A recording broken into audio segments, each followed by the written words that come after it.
Syllab, la radio sauvage. Vue du Lab. Bonjour à tous, nous sommes le mercredi 6 janvier 2021, il est 10h et vous êtes sur les ondes de Syllab, la radio sauvage. Je suis Chandru Kumar et j'ai le plaisir de vous retrouver pour l'émission Vue du Lab, l'émission de décryptage scientifique et médical qui détend vos neurones, active votre cortex, sans oublier de caresser votre matière grise. C'est la première émission de l'année, donc à vous qui m'écoutez en ce moment même, je vous souhaite la santé, le bonheur, la richesse d'esprit et spécial 2021, je vous souhaite de tendre à vous épanouir en vous assumant tel que vous êtes. Tendre à s'épanouir en assumant qui on est. On dirait une vieille punchline de poster foireux. Mais soyons sérieux juste 2 minutes. Malgré les normes que notre société impose, vous êtes unique, vous êtes spécifique. C'est cette diversité de comportements, de goûts, d'envie qui fait aussi la magie de notre espèce humaine. Donc votre différence, même si je sais que c'est pas toujours facile, chérissez-la. Elle fait de vous ce que vous êtes réellement. Un être vivant, complexe et passionnant, loin du monde binaire qu'on essaie de nous vendre. Et justement, pour débuter cette nouvelle année en fanfare, on va parler d'un sujet qui fascine autant qu'il est tabou, la transidentité, ou plutôt les transidentités. Parlons de mon cas. Je suis un homme cis. Mais qu'est-ce que ça veut dire ? Ça veut dire que je suis en accord avec mon genre assigné à la naissance. Quand vous me voyez, quand vous m'entendez, vous vous dites que je suis un homme, et depuis bébé, je suis identifié comme un garçon. Ça correspond à ma façon de m'auto-déterminer, et je vous cache pas que ça me simplifie la vie. Mais qu'en est-il lorsque le genre assigné à la naissance, à savoir homme ou femme, ne correspond pas à ce que l'on ressent au fond de soi ? Comment se trouver ? Comment s'accepter ? Quels sont les rapports avec le monde médical, dont une partie persiste à voir la transidentité comme une pathologie, ce qu'elle n'est pas ?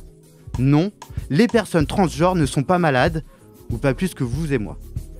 Je préfère être direct avec vous qui m'écoutez. Dans Vue du Lab, on n'est pas là pour juger mais pour comprendre. On n'est pas là pour créer du débat stérile, mais pour qu'on fasse société avec nos différences. Alors c'est vrai, c'est jamais facile d'aborder un thème qui ne nous concerne pas directement. Et je compte sur mes invités pour me reprendre si je suis maladroit. Ça vous permettra à vous, qui nous écoutez, de ne pas réitérer ces approximations de langage qui peuvent être lourdes de sens.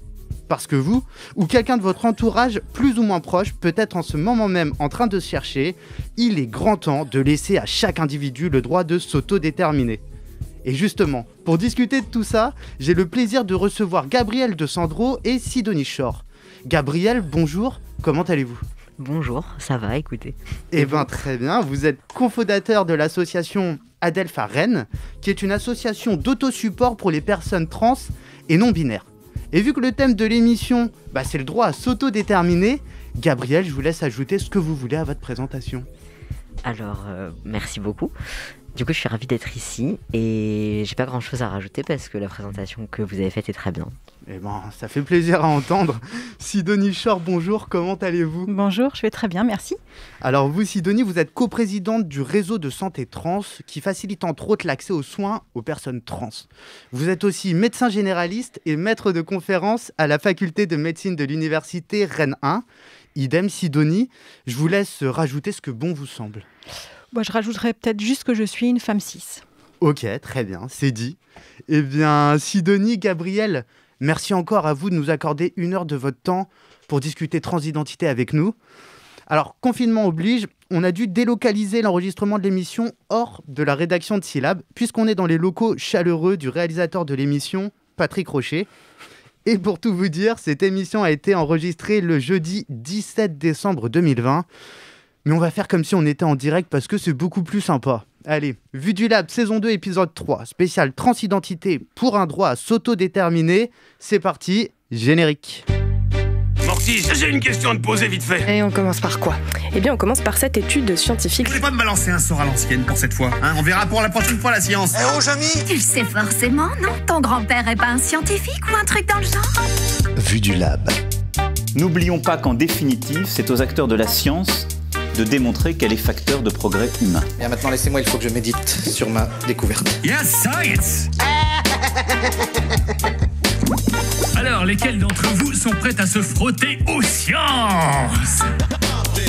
Vue du Lab. Allez, on démarre cette émission donc avec la première partie. On va commencer par parler d'un fait rare. On a entendu notre gouvernement parler de transidentité.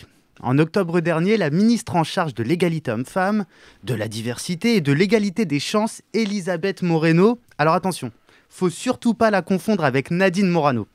En ce moment, Nadine, elle est à fond dans les médias sur sa légendaire copine noire et je vous cache pas que je suis à 2 doigts du burn-out. Donc, comme je disais, Elisabeth Moreno, l'actuelle ministre, présentait il y a quelques mois le plan d'action du gouvernement pour les droits LGBT dans le but, je cite, à être des citoyens à part entière, de reconnaître leurs droits, à être des citoyens à part entière en l'occurrence. J'ai hâte de savoir si les mesures annoncées sont à la hauteur de la formule, on en parlera plus tard, mais commençons par le commencement. Quand on parle de transidentité, de quoi parle-t-on, Gabriel ? Alors, la transidentité, c'est le fait de ne pas se reconnaître dans le genre qui nous a été assigné à la naissance. Donc, vous l'avez dit en début d'émission, quand vous êtes né, on vous a assigné un genre, vous étiez un homme, vous étiez une femme, enfin un garçon, une fille, parce que vous étiez encore un bébé. Et la transidentité, c'est à un moment de se dire, mais en fait, cette assignation de naissance ne me convient pas, et donc je ne suis pas en adéquation avec ce qu'on m'a assigné à la naissance. Je ne me reconnais pas dedans. C'est ça la transidentité, c'est ce décalage avec le genre assigné à la naissance. Ok. Le T du cycle LGBTQI représente donc les personnes trans. Les 3 premières lettres LGB n'ont pour le coup rien à voir avec la question de genre, mais plutôt avec celle de l'orientation sexuelle. Le L concerne les personnes lesbiennes, le G concerne les personnes gays et le B les personnes bisexuelles. On vient de voir la signification du T du coup de trans. Que signifie le Q et le I de LGBTQI, s'il vous plaît ? Alors le Q, c'est pour la lettre queer. Queer, ça veut dire bizarre en anglais, étrange, bizarre. Et avant, c'était une insulte, en fait. Ok. Dans les pays anglophones, enfin dans les pays où on parle anglais, c'était un peu l'équivalent de PD chez nous. C'était utilisé comme une insulte, en fait. Et il y a eu une réappropriation par les personnes LGBT de ce terme. Et en fait, on s'est dit, nous, on en est fiers, en fait. On est bizarre et on l'assume.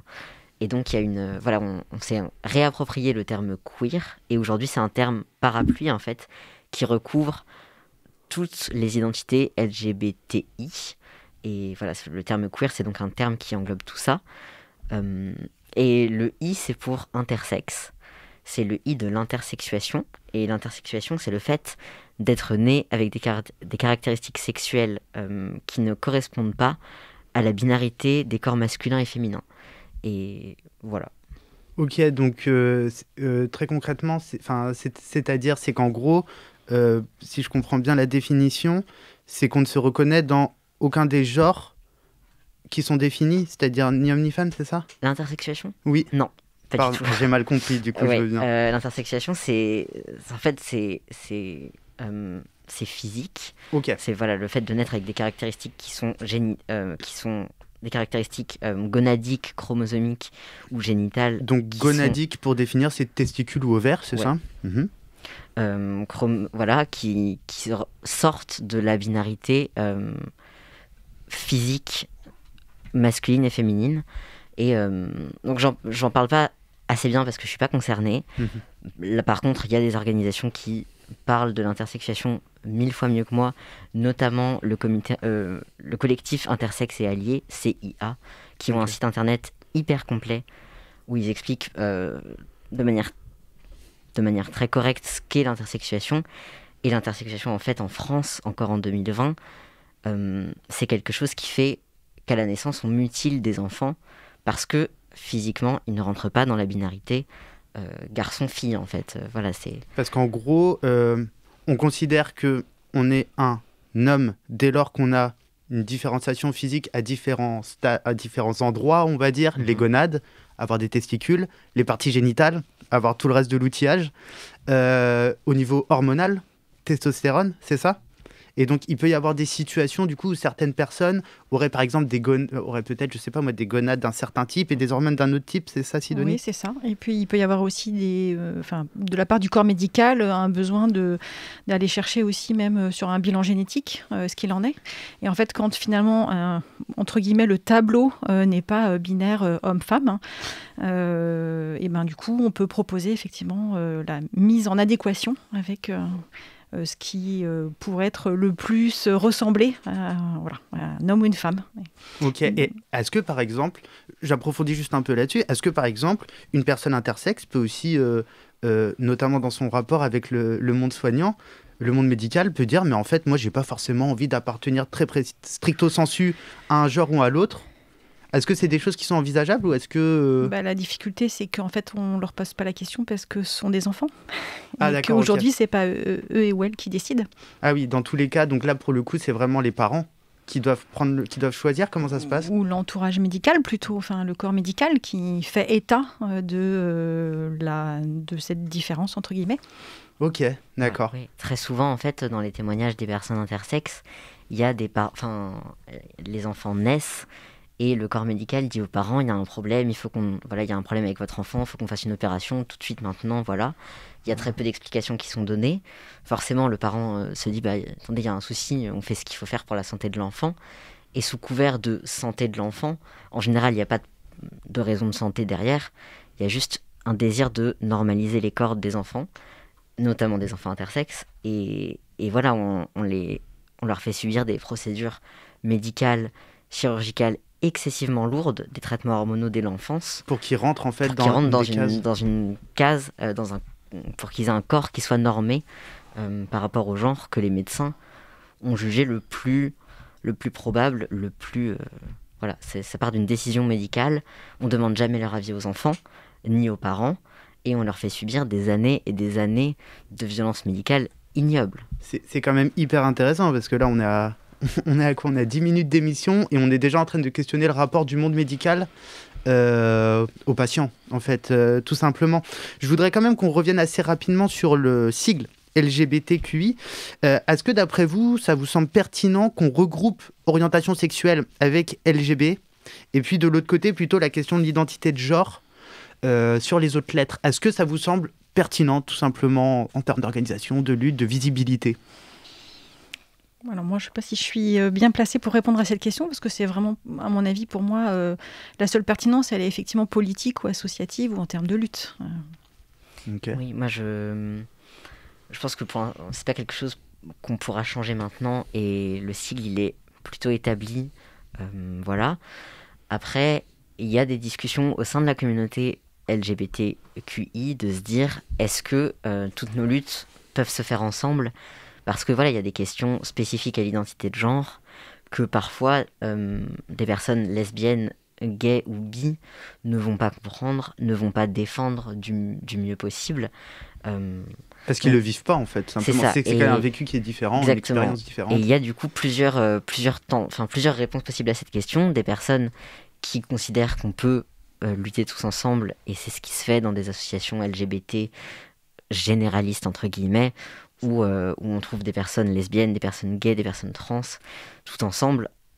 Il faut aussi noter qu'il y a des personnes qui combinent ces identités, en fait. On peut parfaitement être trans et gay, être trans et bi, enfin voilà, on peut avoir plusieurs de ces identités en même temps. Et à l'inverse, il y a aussi des personnes qui pensent que le militantisme, en tout cas en trans et non-binaire, doit se faire séparer du militantisme LGB. Voilà, il y a plusieurs réponses possibles, et à titre personnel, je ne pense pas qu'il y ait une réponse qui soit meilleure que l'autre. Ok, très bien. Justement, Gabriel, votre association, l'antenne rennaise de l'association Adelphes que vous avez cofondée, est une asso, du coup, comme on le disait, d'auto-support, aussi bien pour les personnes trans que non-binaires. Comment on définit la non-binarité ? La non-binarité, très simplement, c'est le fait de ne se sentir ni strictement homme, ni strictement femme. C'est des personnes qui vont pas à 100% dire je suis un homme, je suis une femme, et c'est très très vaste la non-binarité en fait. On utilise le terme non-binaire et ça recouvre une multitude d'identités plus spécifiques. Mais c'est vraiment l'élément essentiel, c'est ne pas se sentir strictement homme ou strictement femme. Ok. On va quand même revenir au cas spécifique des transidentités. Je disais en intro d'émission que la transidentité n'est pas une maladie. Et on va le réaffirmer et le réclamer haut et fort. Mais d'où vient quand même ce mythe médical, cette fake news, Sidonie? Est-ce que vous avez une idée? Je suis un peu déjà consternée qu'on ait encore besoin de réexpliquer ça, évidemment ça n'est pas une maladie, c'est une question encore une fois, d'identité. Et l'identité, je pense que ce qui peut rendre la chose difficile, c'est que comment expliquer, comment prouver son identité en quelque sorte, et que la médecine en particulier, on a pendant nos études été formés à définir ce qui est normal et ce qui est pathologique. L'accompagnement de quelque chose qui est physiologique, c'est pas tout à fait ce à quoi on est formé. Et donc du coup, je pense que ça peut en partie expliquer ça. Après, moi j'ai pas d'explication. Je pense qu'il y a plusieurs explications. Il y a celle-là effectivement, mais il y a aussi peut-être quand même la position aussi du fait que quand on est soignant, on détient le pouvoir finalement, et du coup on pourrait tenter de dire ça c'est comme ça, c'est moi qui décide.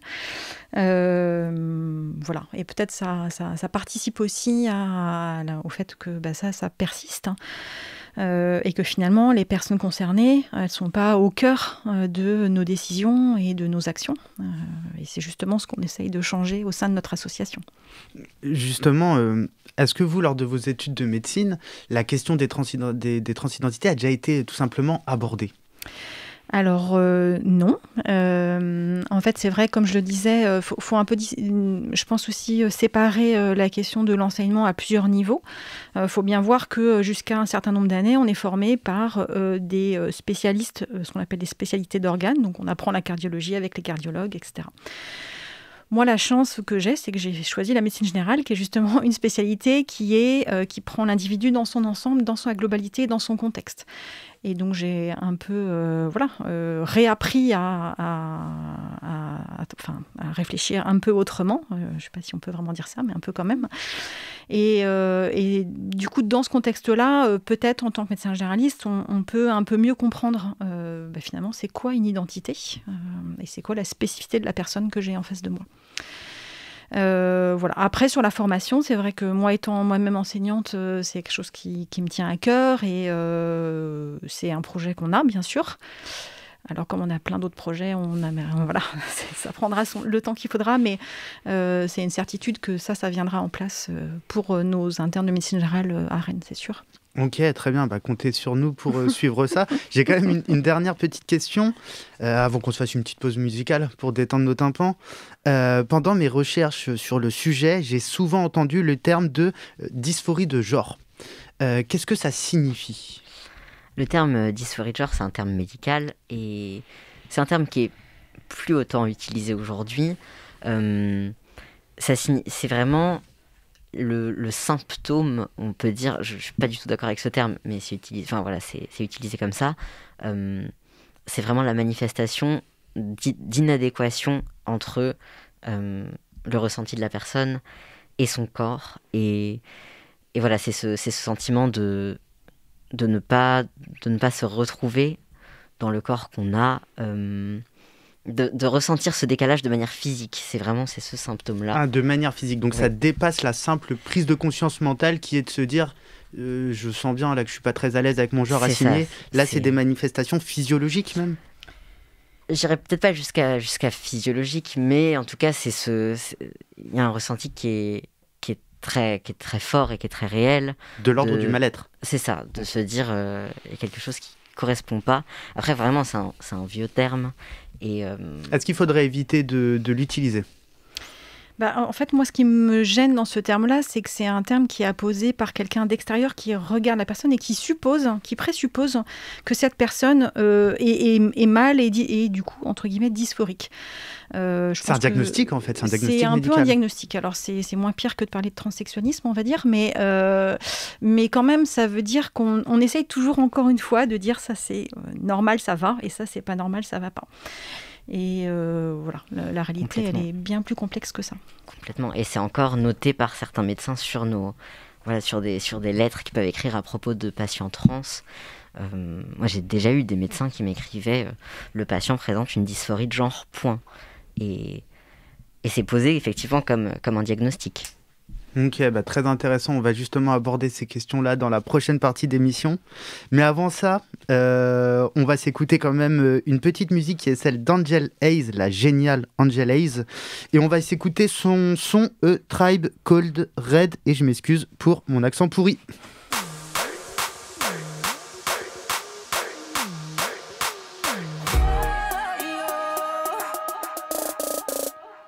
Vous venez d'écouter Angel Hayes avec sa musique, sa petite chansonnette Tribe Called Red. Vous êtes bien sur les ondes de Syllab, vous êtes dans l'émission de décryptage scientifique et médical Vue du Lab spécial transidentité au pluriel. J'ai la joie d'être accompagné de Gabriel De Sandro, cofondateur de l'association d'autosupport rennaise pour les personnes trans et non-binaires à Delphes, et de Sidonie Shore, médecin et coprésidente du réseau de santé trans. Après cette douce pause musicale, on reprend l'émission avec la seconde partie pour tenter de comprendre le vécu d'une personne trans. Vue du Lab. Alors donc Gabriel, vous accompagnez des personnes trans dans le cadre de votre association. J'imagine que la prise de conscience liée à la transidentité est unique à chaque personne, mais est-ce qu'il existe néanmoins des sortes de points communs, des grandes lignes qui apparaissent ? D'ailleurs, comment en êtes-vous venu vous-même à questionner le genre qui a été assigné à votre naissance ? Oui, effectivement, il y a des points communs, c'est certain, entre les vécus. Quel que soit le parcours, il y a à un moment une remise en question de ce qu'on nous a toujours dit. Et on peut se rendre compte de sa transidentité plus ou moins tôt dans sa vie. Il y a des personnes qui se rendent compte très tôt, d'autres plus tard. Mais par contre, à un moment, il y a toujours ce questionnement de « toute ma vie, on m'a dit que j'étais une femme » ou « toute ma vie, on m'a dit que j'étais un homme ». Et en fait, il y a quelque chose qui ne va pas. Il y a toujours un moment où il y a un décalage ou un moment où on se dit « attends, là, ça bloque ». Et ça, c'est quelque chose qu'on retrouve. C'est vraiment ce sentiment il y a quelque chose qui colle pas dans cette histoire. Après, au-delà de ce moment un peu initial, les possibilités de vivre sa transidentité sont tellement multiples. Et il n'y a pas un parcours qui ressemble à un autre. Il y a des personnes qui vont se rendre compte de leur transidentité, en parler tout de suite. Il y a des personnes qui vont y réfléchir et mettre vraiment très longtemps avant d'en parler au reste du monde. Il y a plusieurs étapes. Il y a des personnes qui changent de prénom. Ça implique de choisir son prénom, ce qui n'est pas une étape anodine du tout. Oui, la question est d'ailleurs abordée dans le documentaire d'Océan, d'ailleurs, où on le voit discuter avec sa mère justement du rapport à ce nouveau prénom choisi. Complètement. Et voilà, il y a cette étape où il y a des personnes qui choisissent de ne pas changer de prénom. Il y a des personnes qui se reconnaissent pas dans le prénom qu'on leur a aussi donné à la naissance, qui se disent là, ça je vais en changer. Il faut choisir quel pronom on utilise, parce que il y a des personnes trans qui se disent moi je vais parler de moi au masculin et je vais utiliser il et ça me convient. Moi c'est mon cas, je me suis dit je vais parler de moi au masculin et je vais utiliser il et j'ai kiffé, c'était trop cool. Donc voilà, maintenant c'est comme ça. Il y a des personnes qui choisissent d'autres pronoms, qui disent moi je veux utiliser elle et qui parlent d'elle au féminin par exemple. Il y a des personnes qui se disent je vais utiliser des pronoms différents de il et elle. Il y a des personnes qui choisissent d'utiliser il et des accords neutres par exemple. Bref, il y a plein de possibilités et il y a vraiment tellement de manières de transitionner qu'il n'y a pas un parcours type et que c'est compliqué d'identifier un parcours défini, on va dire. Alors je me permets quand même de vous reposer la question parce qu'on en avait discuté pendant la préparation de l'émission. Donc sachez, chers auditeurs et chères auditrices, que je ne suis pas indiscret. Comment ça s'est passé pour vous, cette prise de conscience? J'ai cru comprendre que c'est pas forcément quelque chose qui apparaît d'un coup. On se réveille pas forcément un matin en se disant « Oh, j'ai un flash ». Comment ça s'est passé un peu pour vous? Ce serait pratique de se réveiller comme ça un matin et hop, la vérité est là devant nos yeux. Non, c'était pas du tout mon cas et il m'a fallu vraiment pas mal de temps pour me rendre compte de ma transidentité. J'ai commencé à me poser des questions sur mon genre à 15 ans, donc ce qui est un âge assez avancé quand même, même si on peut clairement se rendre compte qu'on est une personne trans bien plus tard que ça. Mais voilà, moi avant mes 15 ans, ça ne m'avait même pas effleuré l'esprit en fait. Et je m'en suis rendu compte parce que j'ai rencontré des personnes elles-mêmes trans en fait, et je me suis dit mais attends, mais ça existe en fait, il y a moyen de vivre autrement que dans le genre qu'on nous a assigné à la naissance. Et ça a fait naître beaucoup de questionnements en moi. J'ai pensé être une personne non-binaire pendant un long moment. Et en fait, c'est pas le cas. Mais je suis passée par cette étape-là dans mon questionnement. Et voilà, j'ai fait mon coming out à ma famille à mes 18 ans, quand je suis partie de chez mes parents. Et j'ai commencé à vivre ensuite socialement, en tout cas dans un premier temps, avec le prénom de Gabrielle, qui est mon prénom officiel désormais. Et, félicitations. Et à l'utiliser partout, à me présenter comme tel, à me présenter... Excusez-moi, ce que vous entendez par officiel, c'est d'un point de vue administratif vis-à-vis de l'État français. Et légal, oui, tout à fait.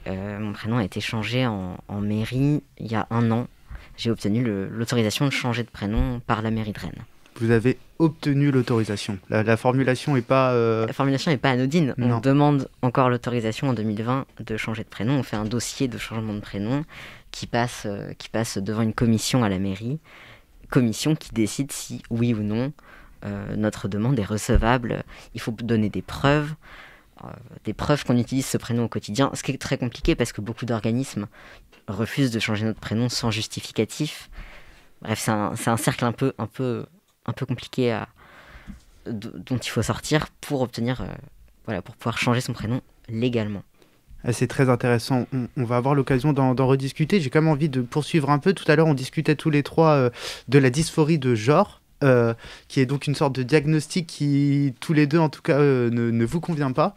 Est-ce que vous-même, vous avez vécu cette légende, on va dire, ce petit mythe de la dysphorie de genre, ou est-ce que, encore une fois, tout dépend de chacun? Alors, tout dépend bien sûr de chacun. Il y a des personnes qui sont très dysphoriques dans le sens où, qui l'utilisent et qui choisissent ce terme et qui disent, je suis dysphorique parce que je voudrais que mon corps ressemble à autre chose et c'est pas le cas, donc ça ne me convient pas, et voilà, qui choisissent d'utiliser le terme dysphorique.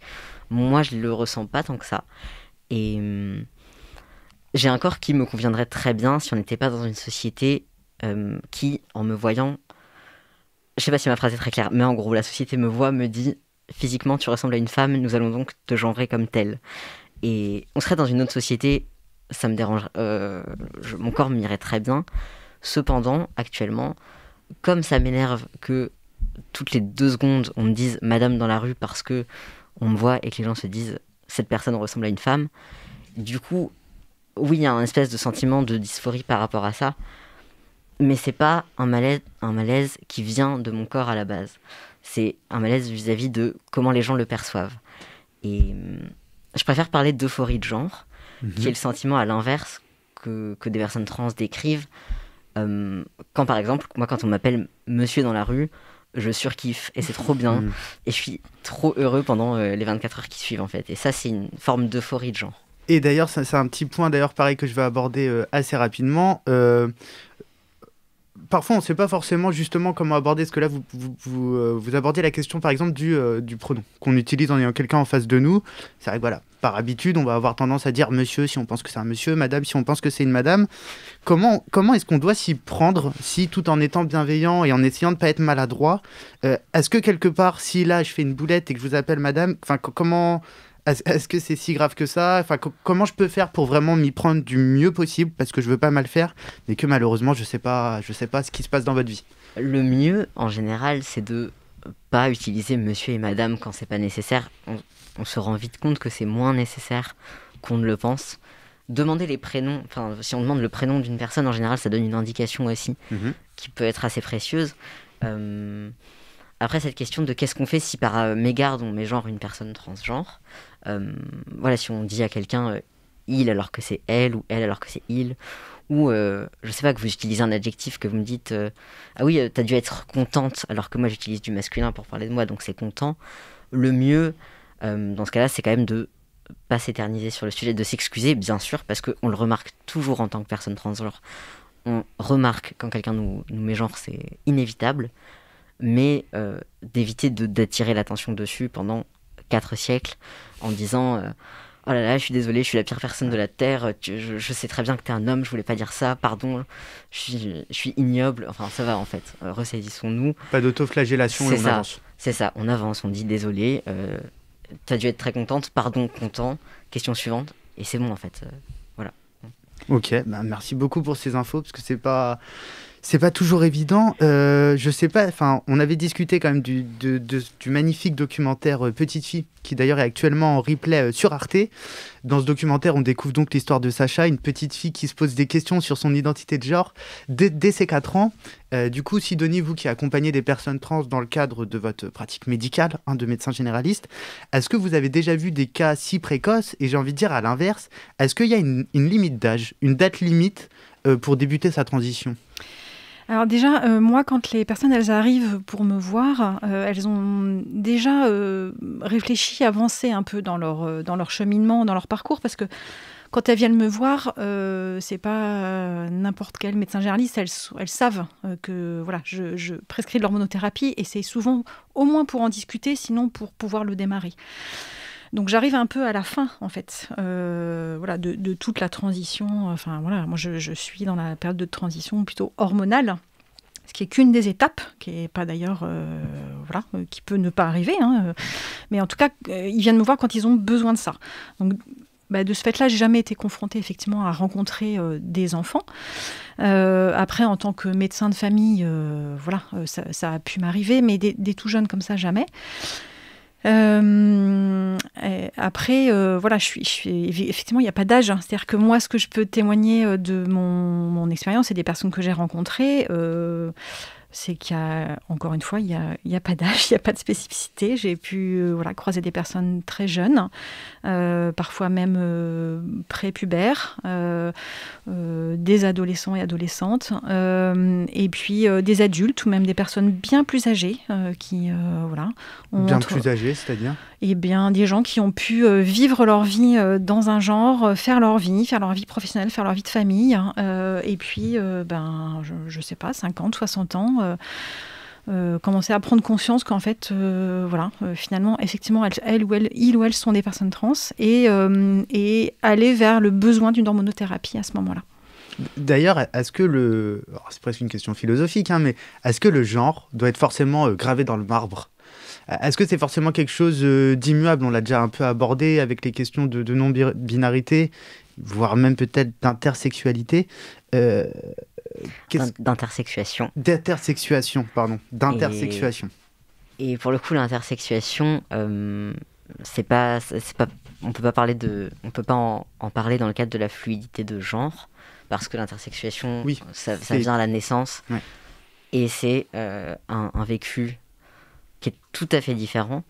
Par contre, effectivement, dans l'identité de genre, on peut parler de fluidité, et les choses ne sont pas gravées dans le marbre, ça peut évoluer. Par exemple, on peut penser pendant une grosse période de sa vie qu'on est une personne cisgenre, et ensuite, d'un coup, se dire, en fait, non, je suis une personne trans, voilà. Et en tant que personne trans, notre identité, elle peut aussi fluctuer comme plein d'autres choses dans la vie, en fait, et voilà, on peut se dire, je suis un homme. Dans mon cas, actuellement, je suis un homme trans, et ça, je le ressens comme tel, et peut-être qu'à un autre moment de ma vie, mon identité sera moins masculine, je ne sais pas. Cependant, il ne faut pas que ce soit un argument pour qu'on dise c'est qu'une phase et tu ne devrais pas transitioner. Faut faire attention à ne pas le retourner dans ce sens-là.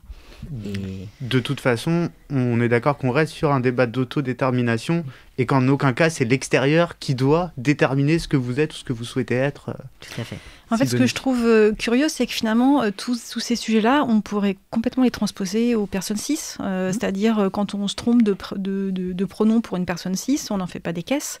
On dit pardon, puis voilà. Et pourquoi, effectivement, quand on parle des personnes trans, il y a une situation qui est un petit peu différente.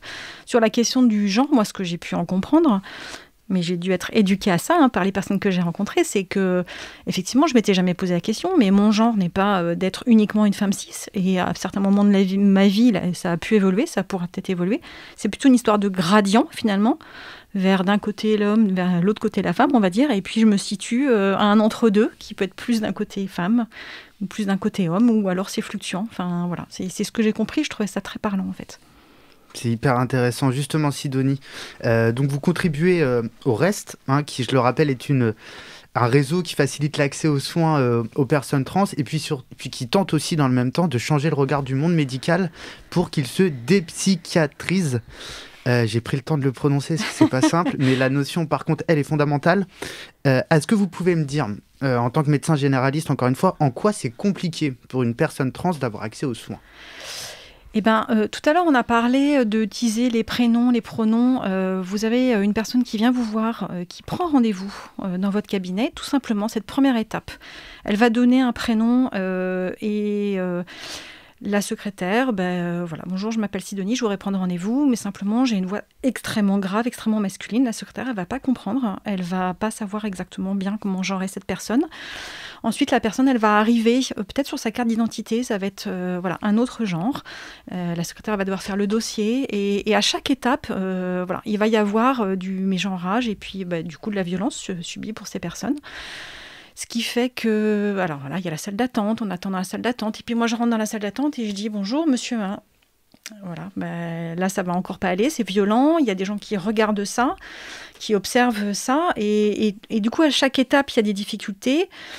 Et au bout d'un moment, il y a tellement de difficultés qui fait que on vient plus chez le médecin parce que c'est trop compliqué. Soit on se débrouille autrement, soit on reste dans son coin, soit on sécurise un peu, d'où l'intérêt effectivement des associations, de sécuriser un peu les chemins pour que on ait accès à des personnes chez qui on sait que ça va aller à peu près. Exactement. Mais on se représente pas bien effectivement qu'à chaque étape il y a des difficultés. Et d'ailleurs, je me pose une question, est-ce que par exemple, il existe des listes, au même titre qu'il peut en exister sur d'autres thématiques, des listes peut-être de médecins qui seraient trans-friendly, pour reprendre une expression ? Alors moi, quand on me pose cette question, je renvoie toujours vers les associations parce que, encore une fois, un nom extrait d'une liste ne veut pas dire grand-chose. Ça dépend ce que la personne elle recherche. Et une personne, c'est pas parce que je fais partie de cette association que tout le monde va se trouver très bien chez moi. On a encore le choix, voilà, de son soignant malgré ça. Et puis voilà, on peut imaginer que, en fonction de ce que je recherche, notamment la question des listes pour, je sais pas, l'accès à des soins un petit peu plus spécifiques comme de la chirurgie, et ça va vraiment dépendre de ce que vous attendez, de où vous voulez aller, de comment vous voulez être reçu. Enfin, voilà. Donc finalement, une liste, ça ne veut pas dire grand-chose. Et en tout cas, moi, je renvoie vraiment vers les associations parce que je pense que c'est un échange qui doit se faire avec les associations. Gabriel, vous confirmez ? Tout à fait. Et voilà, on peut essayer d'avoir des noms, d'orienter vers des personnes chez qui on sait que les personnes seront bien reçues. Cependant, une seule liste ne voudra pas dire grand-chose. Et comme Sidonie le dit, quelqu'un va pouvoir faire un retour d'expérience et dire « Moi, je suis allé chez, par exemple, ce chirurgien, ça s'est très bien passé. » Et une autre personne ira quelques mois plus tard et dira « Mais en fait, moi, pas du tout. Cette personne a été horrible avec moi. » C'est compliqué d'établir une liste. Mais effectivement, dans les associations d'autosupport, et il y a Adelph, mais il y en a plein d'autres, surtout à Rennes où on a la chance qu'il y ait plusieurs associations d'autosupport pour les personnes trans qui font un travail d'une qualité dont on ne peut absolument pas douter et qui permettent d'orienter vers les médecins les plus adaptés et voilà, qui permettent d'orienter vers le praticien, la praticienne qui correspond aux besoins de la personne à ce moment-là. Justement, Gabriel, au-delà Au-delà de l'accompagnement que peut nécessiter une personne trans dans le cadre médical, il y a aussi une forme d'accompagnement au quotidien. En tout cas, c'est ce que vous proposez avec Adelphes. Est-ce que vous pouvez m'expliquer un peu en quoi une personne trans a besoin d'aide? Bon, tout à l'heure, vous parliez déjà de l'aspect administratif, quand vous nous disiez qu'il fallait un tampon venant d'une personne extérieure à votre corps et à votre cerveau. Quels sont les autres aspects dans lesquels Adelphes intervient? Alors, bien sûr, donc... Dans la vie d'une personne trans, on vit nos vies tout à fait normalement. Voilà, nos vies ne sont pas non plus extraordinaires. Mais par contre, il y a des difficultés dans plein d'aspects du quotidien qu'on ne soupçonne absolument pas quand on est une personne cis. Et donc, il y a pas mal de choses qui sont compliquées. Un exemple tout bête, c'est par exemple aller acheter des habits. Quand on est une personne cisgenre, je sais pas, vous êtes un homme, vous allez dans le rayon homme, personne ne vous regarde bizarrement, vous achetez des jeans, des pantalons, ce que vous voulez, bref. Vous allez dans les cabines d'essayage, on vous dit bonjour monsieur, vous allez dans la cabine d'essayage, vous essayez, vous payez, on vous dit bonjour monsieur à la caisse, tout se passe bien, vous ressortez, vous êtes content. Quand on est une personne trans, il y a plein de difficultés qui s'ajoutent en fait. De se dire dans quel rayon je vais. Est-ce qu'on va me regarder bizarrement? Est-ce que je vais trouver des vêtements dans un style qui me correspond, qui sont à ma taille? Parce que ça, c'est compliqué aussi. Au-delà du fait que les marques et les vêtements soient très normatifs, c'est quand même compliqué, si on est une personne transgenre, de s'habiller. Voilà, trouver des habits adaptés, ça peut être compliqué. Est-ce que dans les cabines d'essayage, on va me dire vous n'êtes pas dans les bonnes cabines? Enfin, c'est un ensemble de petites choses vraiment toutes petites qui créer des difficultés dans la vie de tous les jours. Pas si petite que ça, parce que quand on a préparé l'émission, vous me parliez par exemple du rapport à l'université, ne serait-ce que la carte étudiante, le rapport à l'entretien d'embauche. Comment est-ce que je me présente et comment l'autre me perçoit? Est-ce que vous pouvez m'en dire un peu plus? Effectivement, tous les domaines de la vie quotidienne en fait sont concernés et c'est des questions qu'on se pose tout le temps. Par exemple, une personne trans qui cherche un travail va se dire: est-ce que je dis à mon futur employeur dès le début que je suis une personne trans? Est-ce que j'attends qu'on m'ait embauché pour lui dire, pour lui donner ma carte d'identité et qu'il y ait par exemple pas la bonne lettre sur ma carte d'identité? Enfin, c'est des questions qu'on se pose dans tous les aspects de nos vies. On va aller, est-ce qu'on va à la piscine? Dans quel vestiaire on va? Est-ce qu'on prend rendez-vous avec un médecin? Est-ce qu'on se présente en tant que madame ou en tant que monsieur? Quel prénom on donne quand le prénom n'est pas changé officiellement? Pareil à la fac. À Rennes 2, c'est possible de changer son prénom d'usage assez facilement, mais après, il faut malgré tout que les profs l'utilisent bien. C'est des situations de la vie quotidienne qui sont hyper nombreuses. Moi, par exemple, mon prénom, il est changé officiellement, et à la fac, il est écrit partout, Monsieur Gabriel, c'est écrit partout. Par contre, malgré tout, j'ai quand même des profs qui vont me dire asseyez-vous mademoiselle, tu vois, ou par exemple, mademoiselle, est-ce que vous avez une question? Et je vais être non, en fait, c'est monsieur. Et c'est une étape supplémentaire dans tous les cours, et c'est en cours, il y a des gens autour, le prof peut être là, mais comment ça? Enfin, c'est des petites choses qui s'accumulent et qui font en fait qu'il y a des difficultés dans plein d'aspects de la vie quotidienne. Ok. Je vous propose qu'on se refasse une petite pause musicale avant d'enchaîner déjà avec la dernière partie d'émission. Donc du coup, on va tout simplement s'écouter le son Noir ou Blanc pour montrer qu'encore une fois, les choses ne sont pas si binaires que ça, du rappeur Ichon en featuring avec Lovni, et on se retrouve direct après ça.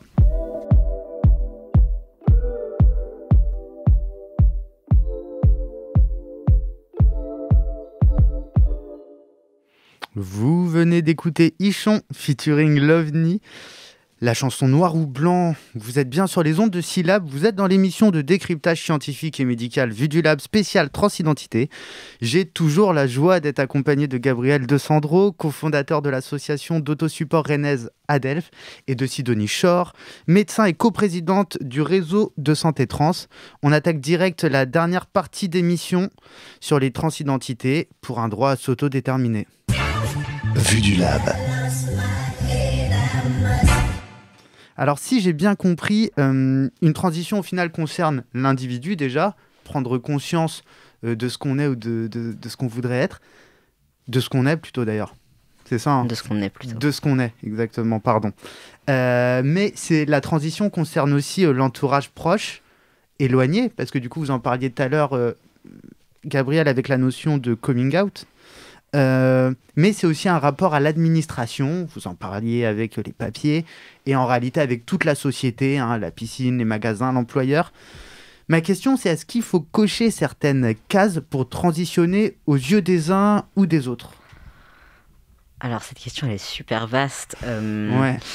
Effectivement, il y a selon une vision très normée de la transidentité, il faudrait cocher toutes les cases et dans le bon ordre. Coming out, changement de prénom officiellement, changement de coupe de cheveux, changement de style, changement de prénom officiel, et la dernière, changement de mention de sexe sur les cartes d'identité, opération, enfin voilà, selon la vision de certaines personnes, il faudrait vraiment faire tout ça, toute cette liste une par une. Dans la réalité, en fait, c'est très très rare de prendre la checklist et de les faire les unes après les autres.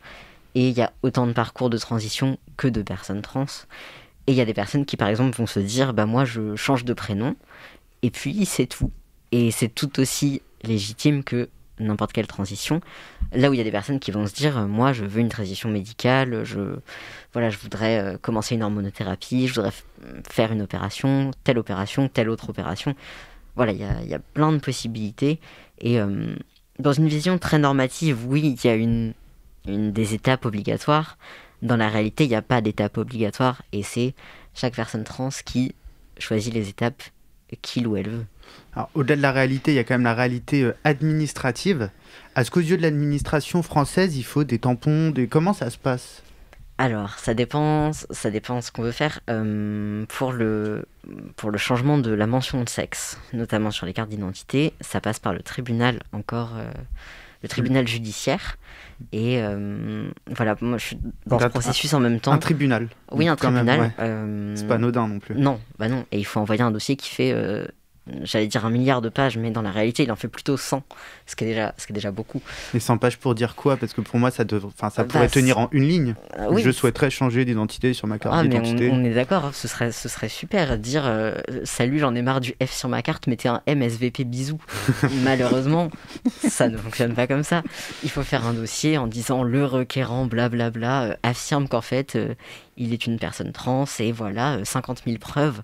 Il faut mettre des attestations des personnes qu'on connaît, des personnes qu'on connaît moins. Donc votre entourage, par exemple, doit dire... Faire une petite attestation. Il en faut aussi pour le changement de prénom, mais il en faut vraiment beaucoup pour le changement de la mention de sexe. Faire un papier en disant j'atteste machin truc que Gabriel est bien un homme, un vrai, et qu'il doit le devenir aux yeux de la loi. Et répéter ça 20 fois, rajouter tout un tas de preuves de votre vraie identité. Moi, j'ai mis tous les papiers, que ce soit la banque, que ce soit la fac, où il y avait écrit « Monsieur Gabriel ». Donc mais comment ça se passe ? Parce qu'en même temps, que ce soit la fac ou la banque aurait pu aussi vous refuser ce changement, puisque ça n'avait été pas fait par l'administration. Et c'est là que ça bloque, en fait.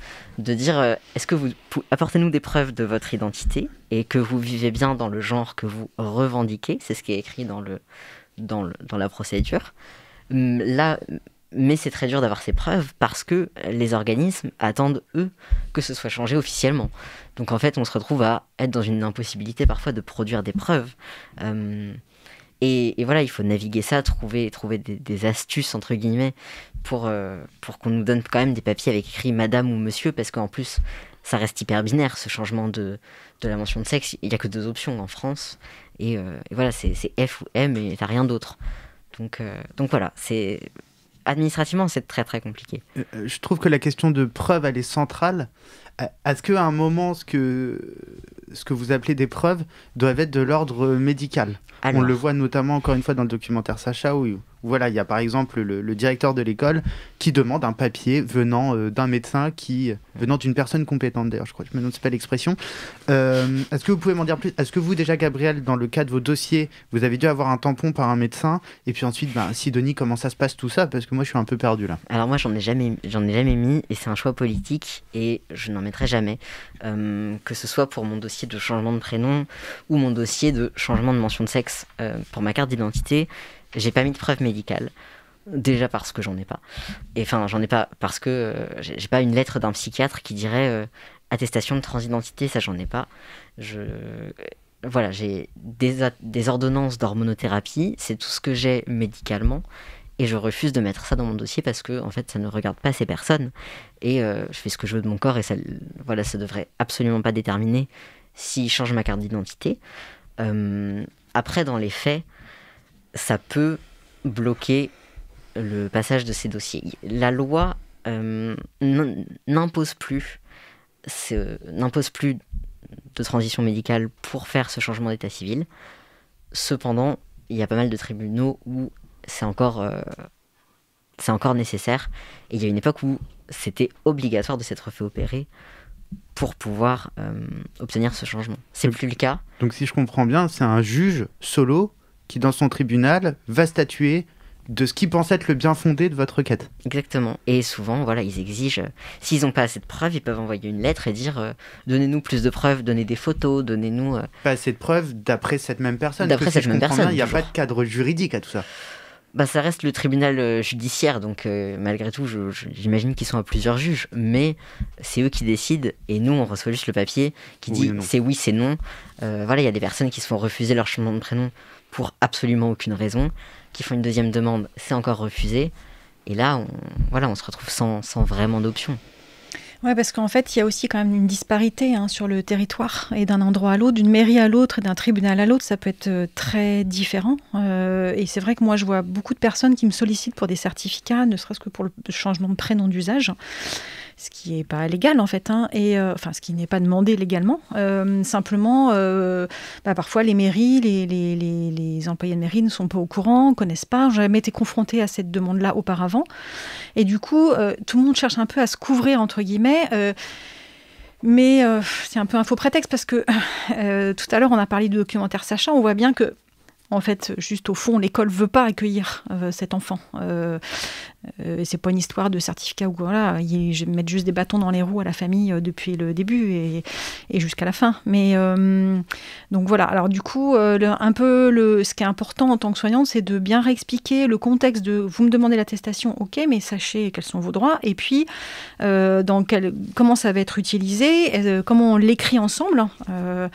Moi, je ne peux pas dire que vous êtes une personne trans, ça c'est vous qui pouvez le dire. Mais par contre, je peux dire que je vous vois et que je vous vois depuis 2 ans, que vous utilisez ce prénom d'usage avec moi dans le cabinet, que voilà, si vous le souhaitez, on peut dire que vous avez une hormonothérapie. Voilà, c'est important de faire de faire ça ensemble, quoi.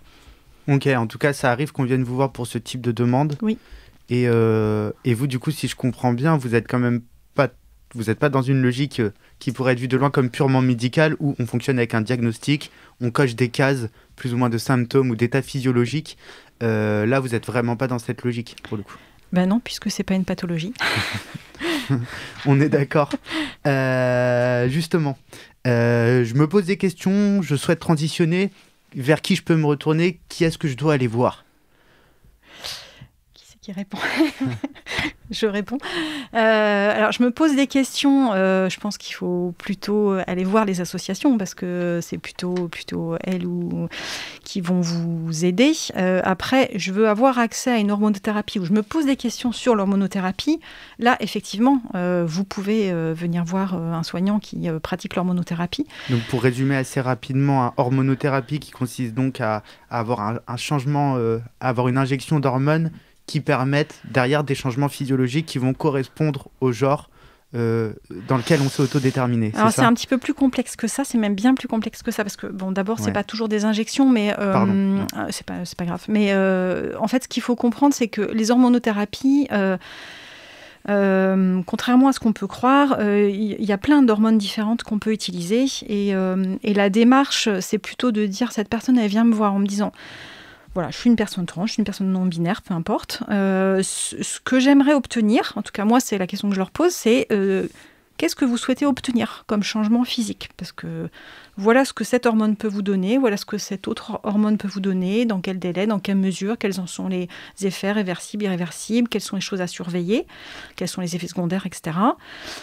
Et après, on décide ensemble. Mais c'est pas je veux ressembler à une femme, je veux ressembler à un homme, parce que ça veut rien dire, en fait. Moi, je ressemble à une femme, ok, mais vous mettez une autre femme à côté de moi, elle ne me ressemble pas. Donc, et ça, enfin, voilà, on peut pas appliquer quelque chose, voilà, une espèce de protocole standard pour chacun.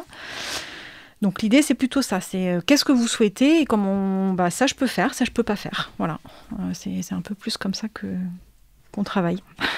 Ok, très bien. Je disais du coup en introduction d'émission que le gouvernement Castex compte mettre en place du coup 150 mesures en 2021 pour permettre aux personnes LGBTQI d'avoir accès à leurs droits, tout simplement. Qu'est-ce que vous en avez pensé de ces annonces, de ce plan gouvernemental? Et puis surtout, vous en tant qu'actrice, acteur de terrain associatif, militant, qu'est-ce que vous voudriez voir comme changement pour qu'on voit des choses significatives s'opérer dans la société? Gabrielle. En tout cas pour les personnes transgenres, parce que voilà, je peux pas parler pour toutes les lettres de l'acronyme, mais pour les personnes transgenres, nous on voudrait un accès aux soins qui soit plus facile, qui soit réparti sur tout le territoire, qui soit sans condition en fait, et qui nous permette d'accéder, en tout cas pour les personnes qui le souhaitent, à une hormonothérapie, aux opérations, parce que en France, il y a des groupements de médecins qui se sont autoproclamés spécialistes de la transidentité. Et donc l'ancien nom, c'était la SOFECT, Société Française d'Études et Prise en Charge de la Transidentité. C'est devenu la FPAS, French Professional Association for Transgender Health. Vous avez un meilleur accent que moi. Ils se sont dit en anglais c'était mieux, voilà. Le concept reste le même, des personnes qui ne sont pas concernées et qui ont décidé, c'est des experts sur la question, et voilà, qui proposent un parcours de transition gratuit, et ça faut absolument le mentionner, parce que une fois qu'on est rentré dans leur système, c'est pris en charge. Donc il y a plein de personnes pour qui c'est un argument hyper important. Oui, parce que pour l'instant c'est payant quand même, dans la majeure partie des cas, c'est ça? C'est-à-dire que les opérations dans ce qu'on appelle dans un parcours privé, du coup, qui n'est pas dans cette société, dans ce domaine public, oui, il y a des dépassements d'honoraires. Voilà, des opérations peuvent être très très chères si on n'est pas dans un parcours public.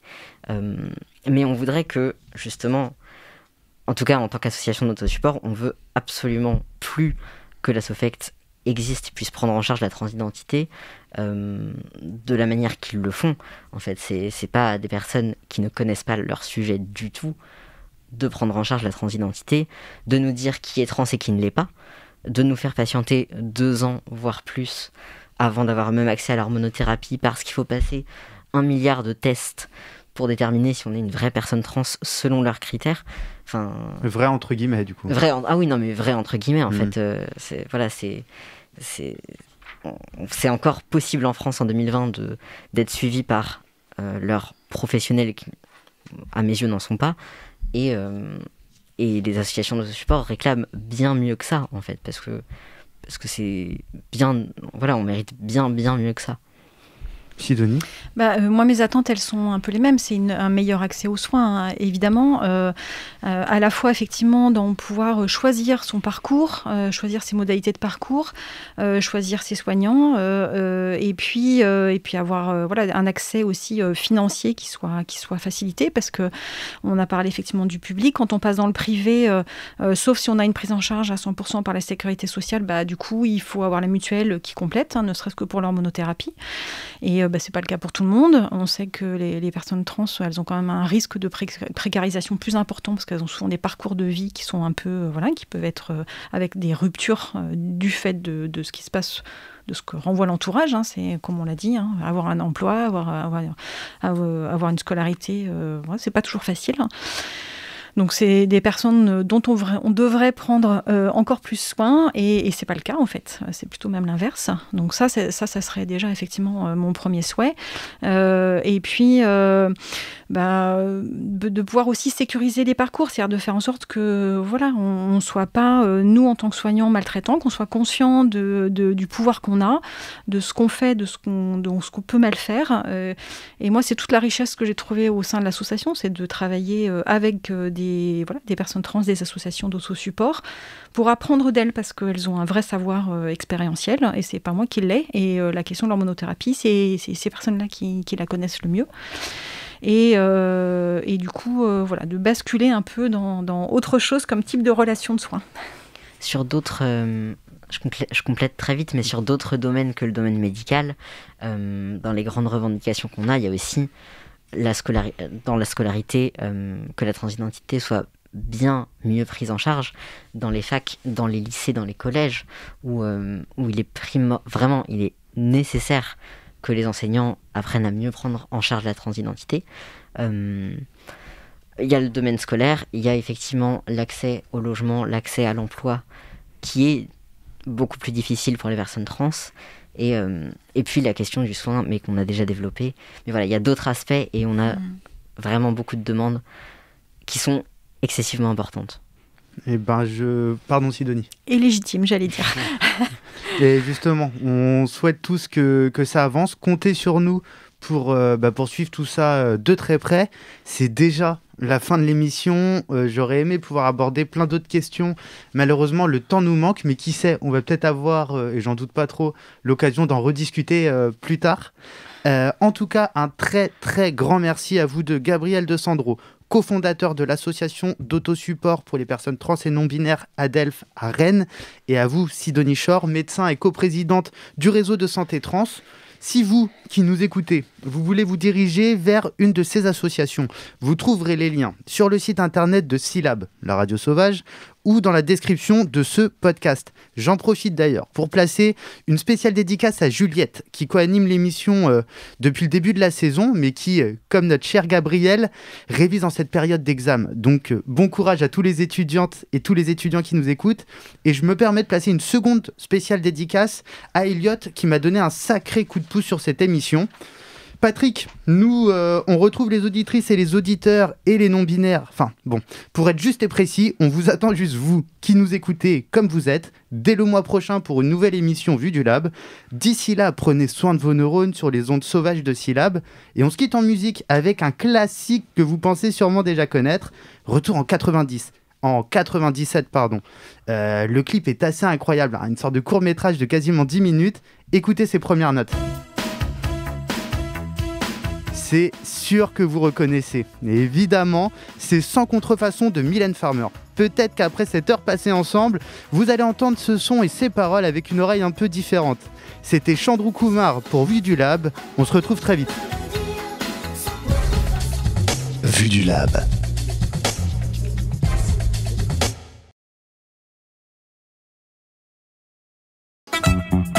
SILAB. Vas-y, à toi. Branche ce fil sur la bande positive. La radio sauvage.